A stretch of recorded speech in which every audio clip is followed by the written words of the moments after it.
Rough weather and high seas pound Coast Guard crews all over Alaska. It's blowing way too hard here at the point. Yeah, I don't think we're going to be able to get the raft ashore. In Sitka, the team battles the elements to rescue one of their own. If you live in Southeast Alaska, you realize how perilous it can be here. And out on the Bering Sea, waves unleash their fury on the Coast Guard cutter Alex Haley. When you are battling winter seas, 30, 40, 50-knot winds, 20 to 30-foot seas are not uncommon. If you aren't paying attention, it can put you into danger very rapidly.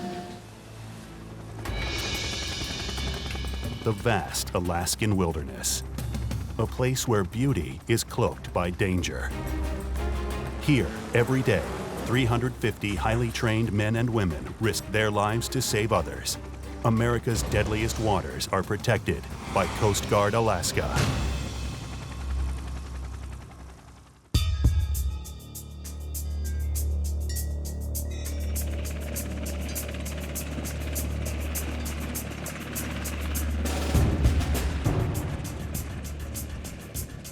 We got a home team. Andy Dennison is overdue with his wife, 2 kids. You guys launching? Yeah. You can pipe it away, and we'll stand it down. If they decide, district decides to hold it. So we got one of the members here from the air station, his wife and 2 kids. We think he's overdue from a fishing trip this afternoon. We heard one text from them that said they were stuck, and that was the last that they've been heard from, so we're obviously a little concerned. Retired Coast Guard guy and another active duty Coast Guard guy have gone up in a personal boat. The Carpe Diem has gotten underway to the area we think he's at to go see if they can find him. And now we're getting ready to go fly and see if we can help locate them. So before we launched, we knew that the family was the Dennisons. Andy's a flight mech here. Everybody knows him, and then his wife and 2 small children. Yay. All right, you guys all hear me? Yes, sir. So we got 4 POB, overdue 20-foot boat, and tasked with a shoreline search from Stargavin up around into Naquasina. Carpe Diem's en route if they need a tow. Obviously a home team thing, one of our friends, but do the same smart stuff we always do. Right. And keep it safe. Weather, we got a break in the snow here. Should have about an hour or so between squalls. So it's a good time to go. Sector Juneau from Rescue 3-4. Good evening. We are airborne at this time from Air Station Sitka. We launched on the air station, and the transit to the area we thought that the Dennisons would be was only about 5 to 6 miles. So we transited up there pretty quickly. Winds are about 30 miles an hour or so, and blowing right up towards that area. Have you make some call-outs on 16 for Dennison vessel? Roger. Dennison vessel, Coast Guard Rescue 6034, 6034, channel 16, over. So as we're flying, we're both looking for him. There's a boat, a Good Samaritan, Carpe Diem, on the surface, and then us flying, trying to just locate where the Dennisons were. Why don't you try your search, let's see if it does anything for you. It's there for me with it off. What about you guys in the back? Does that help you at all? I can't see anything. Because of the blowing snow and rain, trying to see land and trying to light up any type of white light off the helicopter completely blinded us. So we could only use infrared, we could only use our goggles. 3-4, Carpe Diem. They're on the beach here, halfway down Naquasina. We're going to work our way in there and see what we can do. We got radio communication with the Good Sam boat that was out there, and they were trying to make their way back into the bay where Andy's boat was run aground and see if they could get their raft to shore to ferry Andy's family back to their boat to go back into town until the tide came in. 6034, Carpe Diem. Carpe Diem 3-4, go. Yeah, I don't think we're going to be able to get the raft ashore. It's blowing way too hard here at the point. And Carpe Diem, is there enough beach there for a landing? I believe there is. You'll probably have to come and look. So we headed back into Naquasina. We found out there was enough room to land there so we wouldn't have to hoist, which is very good because there's about 35 knot winds gusting 55 probably. Doug, can you see that? We'll see what. The IR? I can't see it now. It's at our 2 o'clock. I'm just painting the shore. Anybody see where they are? It was pretty hard to find Andy when we were getting into the bay because there were no lights. We had no illumination from the moon or the stars or anything because it was storming so bad. Hold on, let me get visual of the land. Roger, nose is coming right, and if you're visual, I can pass controls to you of control. Watch the nose up ahead. 140 feet, 130 feet, 120 feet, 110. Roger. As the rescue swimmer in the back, I can monitor the altitude and things like that. And so on cases like this where the weather is quite a bit nastier than normal, me personally, I like to just kind of back them up on the altitude. I've got you still at 120 feet, sir. Roger. Can you see over there, Doug? Kind of. 100 feet, 85. 90 feet. Roger. All right, I don't like this. 90 feet. All right, coming right. Sure. It's there. Go ahead and climb a little bit, Doug. We get back in there and we go to land, and at that point the tailwind that we had kind of took us for a ride, and we momentarily lost tail rotor controllability. At that point, we realized, you know, this is a bad situation. We need to get out of here. We have no visual reference.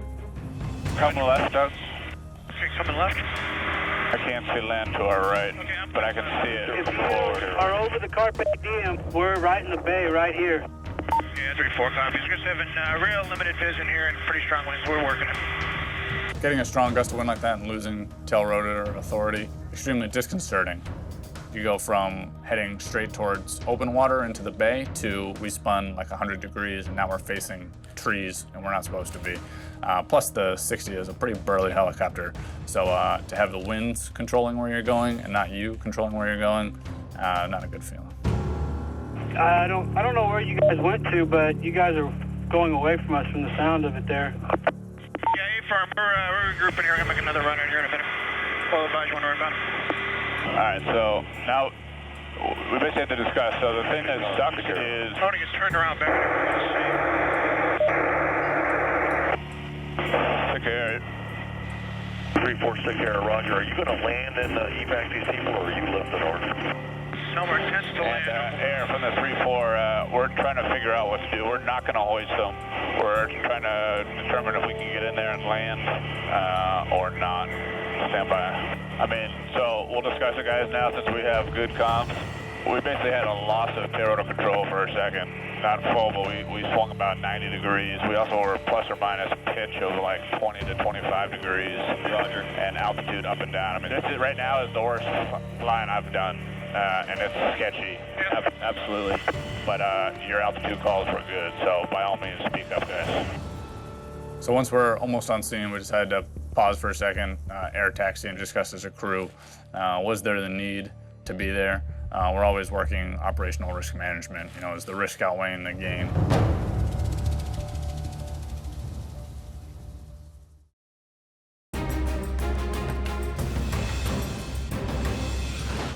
The only information that we had going into the case was we knew that the family was the Dennisons. Andy's a flight mech here. You know, everybody knows him, and then his wife and 2 small children.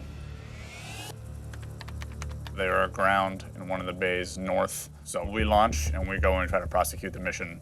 So we need to discuss inside this aircraft. Forget that it's Dennison for a second. Flying right now sucks in an enclosed area with heavy winds. So we need to reassess what we're doing on here. So the brief we had in Nakwasina, it was brief. We basically talked about, you know, how safe is our flying condition? Not very. How safe are the Dennisons on the beach? Pretty safe. We talked about them being coasties. Didn't let that affect our decision. And our game plan was to go out, regroup, and to come back and get them. And luckily, as we were air taxiing out of the bay, another solution presented itself. 6034 sector, be advised if you cannot safely land the helo to pick up the persons at Alaska SAR, can be there in 20 mics. How copy? Yeah, copy that. They can get in there. It's dicey in there. Yeah. Stick 'em On Rescue is a volunteer group. At that point, we knew that they had a boat available, could be on scene relatively quickly. So we aborted that second attempt. 6034 sector, Juno, Roger, understand to go for SAR to retrieve the persons. Over. We continued to circle there, just kind of waiting. We had communications back and forth, so we stayed on scene.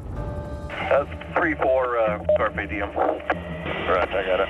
And Carpe Diem, they're launching Sitka SAR to come out and give you guys backup, and they're probably going to give it a shot as well. Can you confirm, though, that the Dennisons are in no immediate danger? Or? I would say they're in no immediate danger, but it sounds like they're on the edge of hypothermic right now. Over. Roger. ETA for Sitka SAR is 15 mics. Okay, Roger. We'll stand by. You got everything? Yeah, everything's in. We're good. The kids are becoming hypothermic, shivering uncontrollably. Sitka Mountain Rescue's boat, the way it differed from the Carpe Diems, their boat had a drop bow, so they were going to be able to just go right up onto shore and walk off and get the Dennisons on, as opposed to the Carpe Diem that was fiberglass hull. They couldn't beach themselves, hence the attempt to launch the rubber raft. Rescue 6034, Sector Sitka Search and Rescue is departing out of Star Cabin. How copy? 3-4. Carpe Diem from the Rescue 3-4. Be advised that we'll be standing by. Roger, copy. It was hard handing off a case to someone else, knowing that we weren't able to get back in there and do it, because this is what we do. But at the same time, I think it was essential for the safety of our crew, and we were just, we were standing by. And Sitka Air for the 3-4. Any update with Mountain Rescue? Roger, Sitka Mountain Rescue is on scene with the persons on the beach. Over. Carpe Diem, Sitka Mountain Rescue. Be advised what I'd like to do is transfer these folks over to your vessel. Over. Roger. Mountain Rescue, with their boat that was able to land on the beach, was was the right tool for the job, and they got the Dennisons off the beach, and they took them back out to the Carpe Diem, which had some shelter on board. They get inside, and the Carpe Diem motored back to town with them, and Mountain Rescue motored back as well.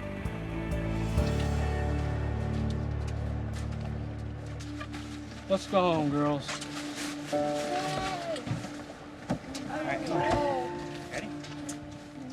My name is Charles Dennison. I'm an avionics electrical technician, also a flight mech stationed there, Sitka. Yeah, being in the Coast Guard, usually I'm used to getting the call that somebody else is in trouble and coming to the rescue, or one of my friends getting the call that somebody's in trouble and they're the ones that are going. But this time it was the Sitka Mountain Rescue guys came and got us.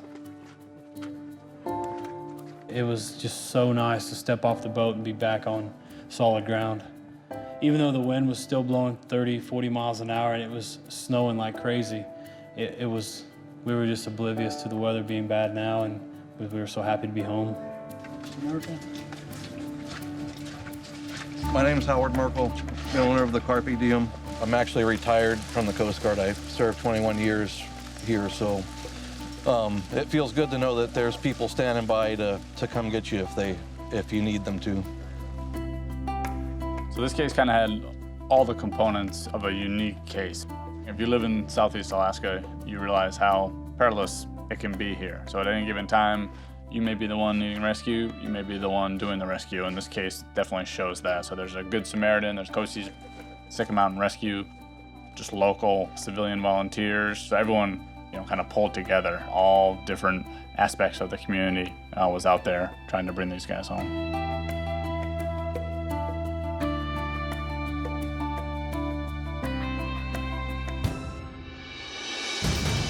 Up in Alaska, the waves get pretty big, so your adrenaline's always going. I just want to make sure that everyone's mind is in the game and everyone's focused and ready to get on. Watching waves, watching swells. 66-year-old female, vomiting, sudden loss of consciousness, and bleeding in her brain. The patient's in pretty serious condition, so yeah, we want to get to the patient as fast as we can.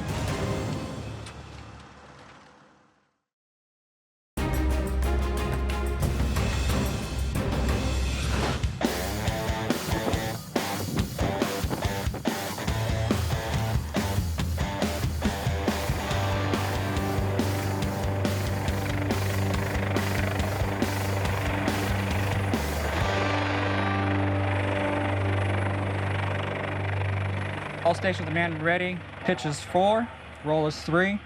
And the helicopter has 3 personnel on board. Do I have permission to conduct flight operations? Hi, permission granted. Roger that.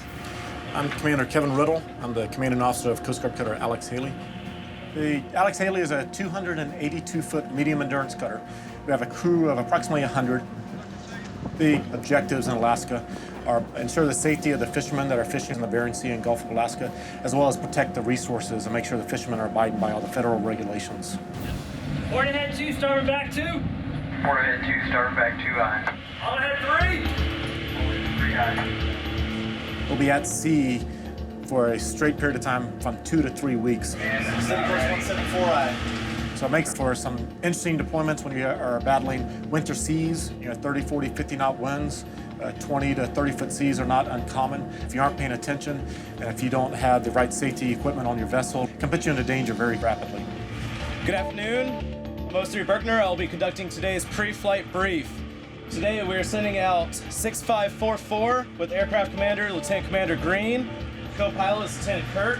On Alex Haley to conduct our mission and do boardings and search and rescue, we have 2 small boats assigned to us, and we also have a helicopter that has embarked on us before we get underway on deployment.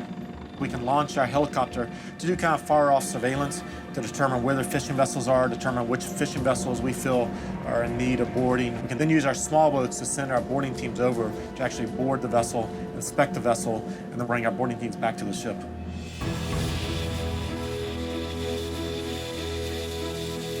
Lieutenant Commander Harry Green, Aircraft Commander of the 6544, the AVDET here in the Bering Sea on the Alex Haley. Alex Haley control, 44, 6544. I have you Lima Charlie on 5 max, help me over.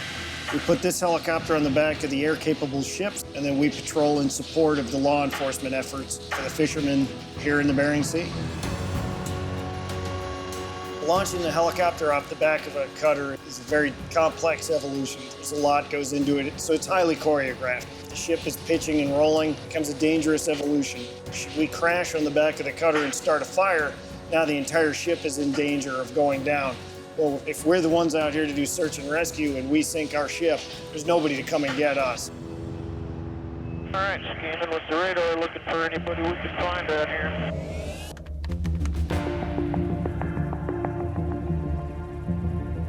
We're good to 20 miles on the range. If there's somebody out here, we should be able to see them. That works for me. Almost kind of wishing for an overcast, huh? Yeah, I got my air conditioning on full blast, man. I'm burning up over here now. We just launched the helo to do law enforcement flight for us. There is a fishery that just closed, so we're sending the helicopter out to take a look and make sure there's nobody out there still fishing. Okay, here you go. Now there's a good shot. Of a pot. Giving up. Well, they know the rules. They're sorting through fish right now. Roger that. You circle around in there. All right, come around to the right, we'll do another pass. I think that guy was flipping us off. If they are still fishing, then they're doing it illegally, so that could lead us to doing a boarding and writing them a violation for that. That's a fish. And here they're going to dump them.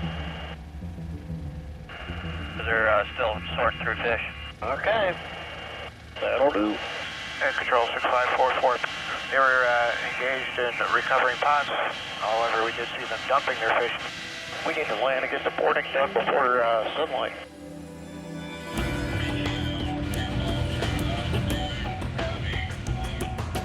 My name is Jason Halsebeck. I'm a Lieutenant Junior grade on board the Alex Haley. Boarding teams consist of between 4 and 6 personnel, and we'll embark them onto the fishing vessel with our small boat. What you guys are looking for, check their fish holds, make sure that everything looks good down there. So do the full normal safety inspection. If you see anything obviously that looks unsafe, let us know and we'll go from there. Just keep a lookout and watch everyone's back.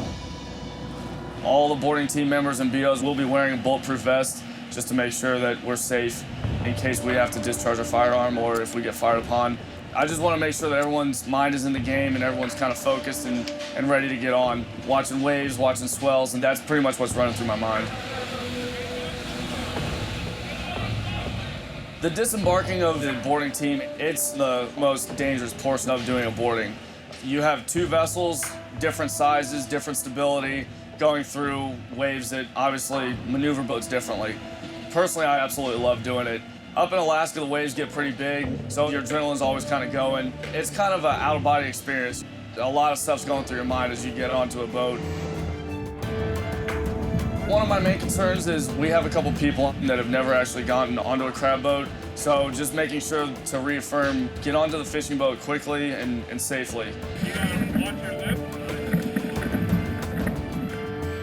We're out in the Bering Sea doing a boarding, and while the boarding team was preparing to get on board the crab vessel, one of our boarding team members injured their knee. Leg injury. My knee like twisted and cracked. Since we got the call on the radio saying that one of our crew members was injured, and we did not continue with the mission, so they're going to be returning to the ship as soon as possible. It's a pretty significant injury, and it's even more dangerous being out here on the ship and you can't bear weight on your limb.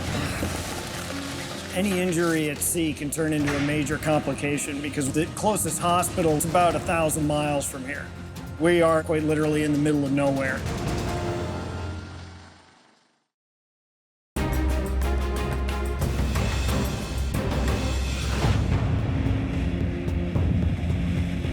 We're out in the Bering Sea doing a boarding, and while the boarding team was preparing to get on board the crab vessel, one of our boarding team members injured their knee. Leg injury. My knee like twisted and cracked. He's on lizard.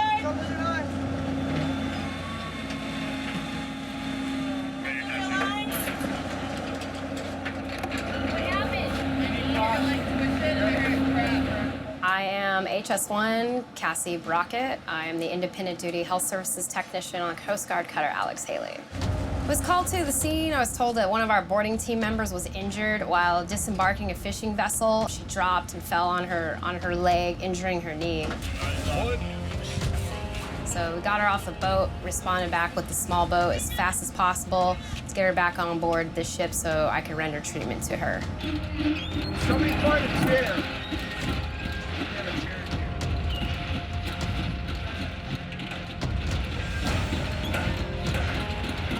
Boarding at sea is a dangerous evolution in itself just by the very nature of what those guys do out there. They're always risking their lives when they're jumping from the small cutter boat onto the fishing vessels. Anything could happen because when the boat is going down, the ship could be going up, and if the crew member lets go thinking that the boat was there, then that becomes a 4-foot fall. And in this case, that's what happened. She basically fell about 4 feet, landing on her knee and causing that hyperextension. So you're able to move your toes. If I land it, it buckles. It hurts if I try and lift it up here. Okay. Like it's... Okay, let's just get the dry suit off of you. And then cut the button Yeah, suit. we're gonna have to. 1, 2, Get this pair of shears out of the gun bag. Right here. All right. Just take your time, roll it down, and then just let us roll it down. And some red sauce. Are you sure you have a couple times? We gotta get to it, ma'am. This is not good. This is like so red. They make these things in factories. Yeah, they do. Just take deep breaths in through your nose, out through your mouth, okay? All right. Is this hurting here? No. Here? Here? How did it happen?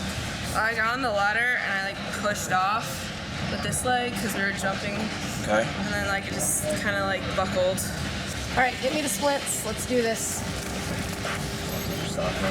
Yeah, let's take a look at your. I got my hairy legs. Awesome. Stuff like that. That smells so sorry. Sorry, ma'am. It's kind of hard to tell from the refill when she has pretty toenails, ma'am. Wiggle your toes. Okay. It just all feels like super tight right now. Okay. I'm gonna recommend that you, as soon as possible, at least get an X-ray. I'm so dumb. All right. So what we're gonna do is we're gonna have you stand up. Up. All right. I'm just gonna keep you like that. You guys are human crutches, all right? Other side party. Okay, hop up on the table, Eric. 1, 2, 3. You guys, watch that leg. How you feeling right now from after that? Just pissed. Just pissed? Okay. All right. We're talking to the captain right now about transport decision because we really need to get you evaluated and make sure that there's nothing major. Can I just wait till Tuesday? No, if something's torn wrong, we've got to get it taken care of and evaluated as soon as possible for more damage done. Each little movement that we do right now, even with this splint on, I mean, it could cause more and more damage. Tonight, this is going to swell and swell and swell and swell. You know what I mean? Yeah, that's fine. All right. Because the fact that she couldn't put any weight on her knee tells me that it's a pretty significant injury. And it's even more dangerous being out here on the ship and you can't bear weight on your limb. We're looking at getting her to a place with better facilities so we can treat her further. Take it slow, because we don't leak it up. We're almost right out. All right. Being in the middle of the Bering Sea with a severe injury can make it very challenging to get somebody to advanced medical care when necessary. Right now, we're going to start steaming towards Cold Bay, Alaska. We're going to launch our helicopter with Miss Redstone. Helicopter's going to fly to Cold Bay, where a C-130 out of Kodiak will meet the helicopter, take Miss Redstone on the C-130, and then they'll fly her back to Kodiak, where she can go to the hospital and have her knee checked out. The biggest problem with people getting injured out here is the closest hospital with any kind of trauma center is Anchorage. So that's about 1,000 miles from here. So we are quite literally in the middle of nowhere. Any injury at sea can turn into a major complication because we just don't have the facilities to diagnose, nor do we have the facilities to treat the injured. It's quite normal for the fishermen to get injured out here. We're able to save their lives, but we may not be able to save their limbs. The distances are so great to get them to the hospital that even if we're on our A game, we still can't get them there fast enough. Tower, LSO, flight deck is manned and ready. LSO Tower, roger, man, you're ready. Stand by.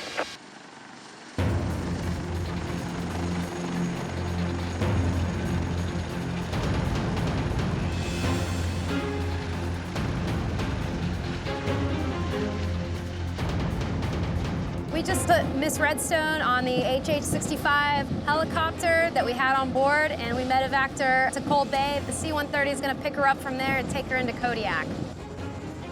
Once I got hurt, I knew I was in good hands. I wasn't even worried, just because I knew everyone was trained and willing to help me out. The boat is a giant family. If anything goes wrong, they'll always take care of you. Hopefully, I can get back to the unit as soon as possible.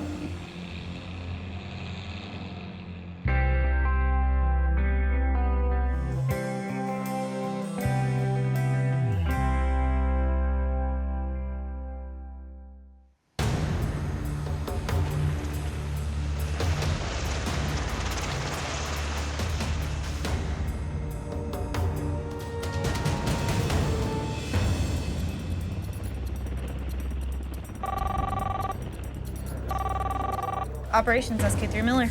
I was just up in the barracks, got done eating dinner, and was getting ready to lay down for the night. The alarm went off. Now put the ready helo online. Now put the ready helo online. Yeah, we just received a call for a 66-year-old female in Haines, Alaska, who is unconscious and had some intracranial hemorrhaging and gastrointestinal bleeding. It is still much more difficult to fly at night than daytime, despite the fact that we have great FLIR EO that the MH-60T offers. We have night vision goggles, we have really good terrain mapping radar, but still, it's much more challenging at night. Checklist group ready for takeoff. Ready for takeoff.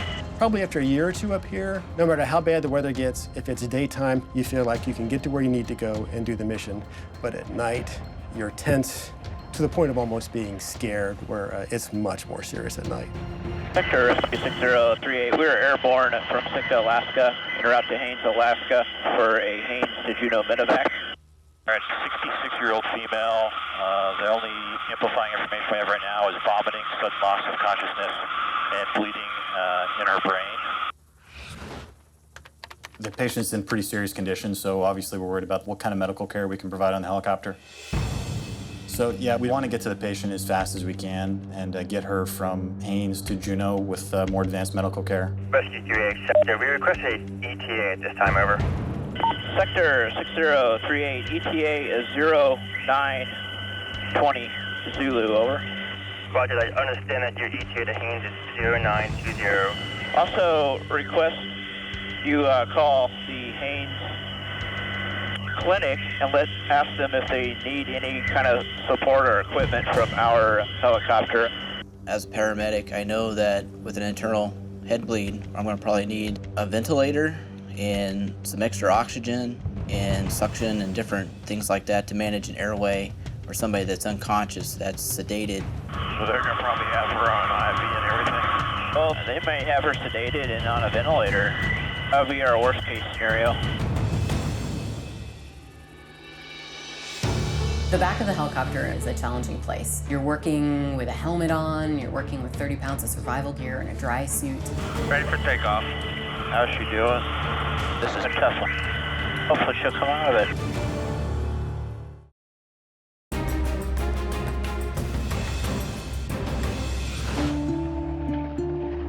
Victor, Rescue 6038, we were airborne from Sitka, Alaska, en route to Haines, Alaska for a Haines to Juneau Medevac. Yeah, we just received a call for a 66-year-old female who was unconscious and had some intracranial hemorrhaging and gastrointestinal bleeding. So yeah, we want to get to the patient as fast as we can and get her from Haines to Juneau with more advanced medical care. As a paramedic, I know that with an internal head bleed, I'm going to probably need a ventilator and some extra oxygen and suction and different things like that to manage an airway or somebody that's unconscious, that's sedated. So they're going to probably have her on IV and everything? Well, they may have her sedated and on a ventilator. That would be our worst case scenario. Okay. This condition is pretty serious in Southeast Alaska. Normally the nearest neurosurgeons is either in Anchorage or Seattle, Washington. You know, they like to see the person within 2 hours, get a CAT scan to see what's going on inside the head, whether to do surgery or to give a drug to help them with the clot in the brain. Sector 6038, we will be on deck Haines in approximately 03 minutes for patient pickup. Over. Last week, the ambulance is waiting for us. And parking brake set. Okay, you guys can step out. Roger. Every case is different, but in this case, me and Noel talked in the back of the plane. He instructed me how he wanted the litter set up, and he was going to go get with the nurse in the back of the ambulance and make sure that the patient was all secure and stable.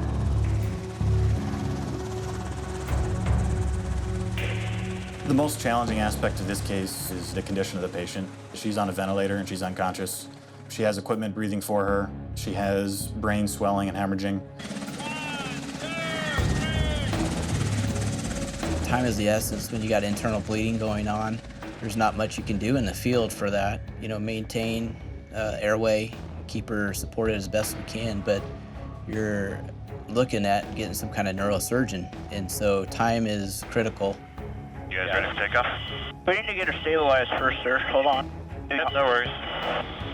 We gotta hook her up and everything. Ready for takeoff. Okay, airborne 952. The back of the helicopter as an environment to work is a challenging place. You're working with a helmet on, you're working with 30 pounds of survival gear and a dry suit. Your ears are useless, so you might as well leave your stethoscope behind. How's she doing? We got her sedated and intubated and on a ventilator, like the case we talked about earlier. That's got her pretty stable. That's good. Hopefully she'll come out of it. A tough one. You guys still ready after an approach? Ready for approach. Okay, thanks. Patient stayed stable as she can be, and she stayed really stable throughout the flight as far as her oxygen level and her breathing level and her heart rate. Ready?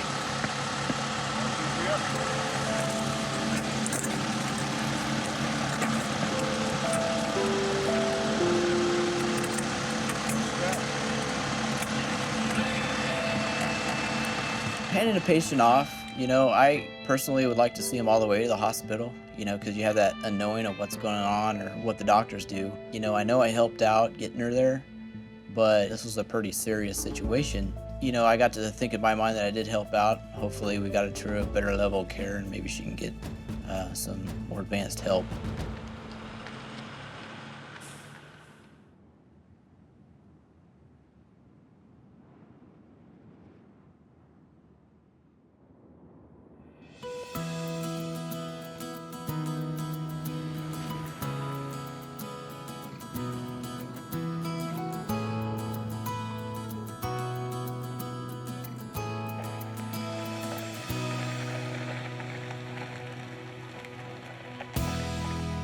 Get your earplugs in.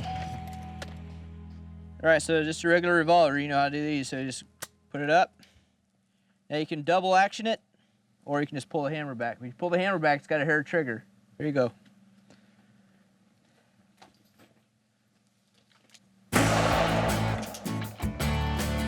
My name is Dole Hutton. I'm an aviation survival technician, first class. We just set up some targets here at the public range. I like taking my kids on a nice day like today, get them out from the video games and stuff, and just teach them some firearm safety and some shooting skills. It's good to have here in Alaska, and they love doing it. You can also take your guns with you if you're hiking out in the woods, just for extra protection. So which gun are you guys gonna shoot today? Which one do you want? AR-15. All right.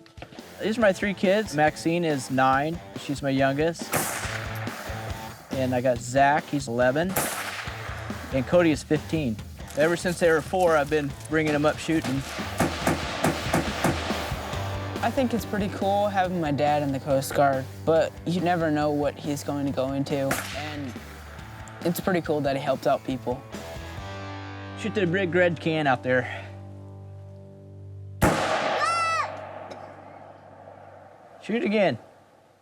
I tipped over the can. Woo! When I'm flying with medevacs or search and rescue or your day-to-day job, you know, in the Coast Guard, it can be a little stressful. So it's nice to get out here, spend some time with the family, do some recreational stuff, and just have fun with them. Don't ever look down. Don't ever pull it, look down at it, or look up. You keep always straight. So it always comes out straight. Okay? Finger off the trigger till we're ready. Coming to the range is like really fun because it's family time, and one of my interests is shooting guns, and I get to spend time with my dad. Use your sights. Hey, shot them all. I like living in Alaska because there's a lot of fun things to do. Nice shot. You got any homework? You do? I do. Spelling? What do you got? Same thing. Same thing? And wait till guys and Howard. Oh, we better get home before sun. You guys can get that done.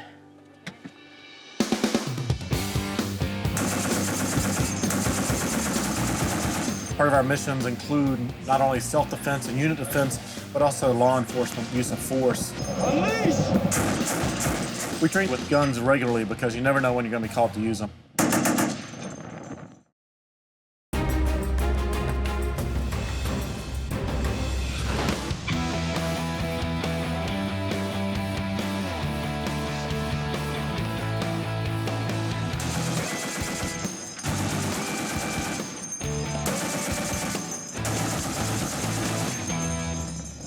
Mount 5-1, WCO, check fire, check fire, check fire.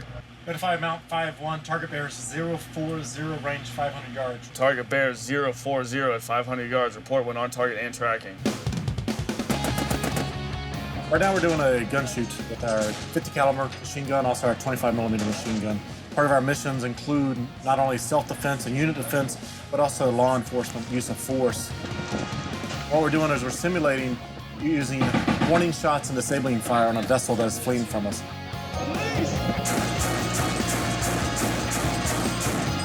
Mount 5-1, WCO, batters released for warning shots. Just remember, time the swells and line her up.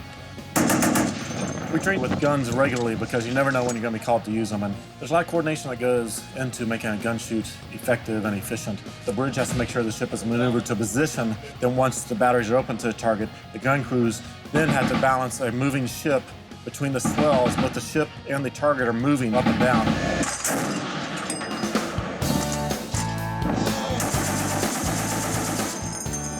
The Coast Guard's larger cutters, such as the Alex Haley, standard deployment is typically 60 days to 90 days, depending on the mission. 90 days can be a long deployment for a crew, but we try to make sure that we stay busy and active doing our mission out there, helping the fishermen, doing boardings, doing our training, doing helicopter operations. That helps keep the morale going and helps the long patrols go by quicker.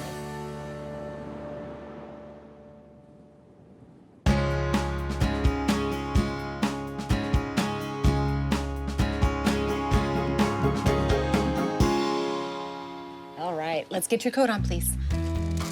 All right. What are you gonna say to Daddy when you see him? How about welcome home, Daddy? We missed you? Yeah. All right. I'm Stephanie Riddle. My husband is the commanding officer on the Coast Guard cutter Alex Haley, and this is a very exciting day for us. They've been gone for 3 months this time, which is a long time for this size ship. It's a beautiful day. I'm very excited to have them home. All right, let's go get Daddy and pick him up, okay? All right, let's go. My husband and I met when he was on a ship 17 years ago, so I'm very used to him being gone. It's a little harder now having a 5-year-old, but we managed pretty good. Hi, I'm Stephanie. Christina. Christina, nice to meet you. You have a little one, obviously. Just turned 3 months. Oh, hello. You're adorable. We are down at the pier waiting for them to finish mooring the ship up. We can't wait for them to finish so we can get our first kisses and our hugs. Isn't that pretty? Look at the mountains. With the helo back there, too. That's a pretty picture. Wow.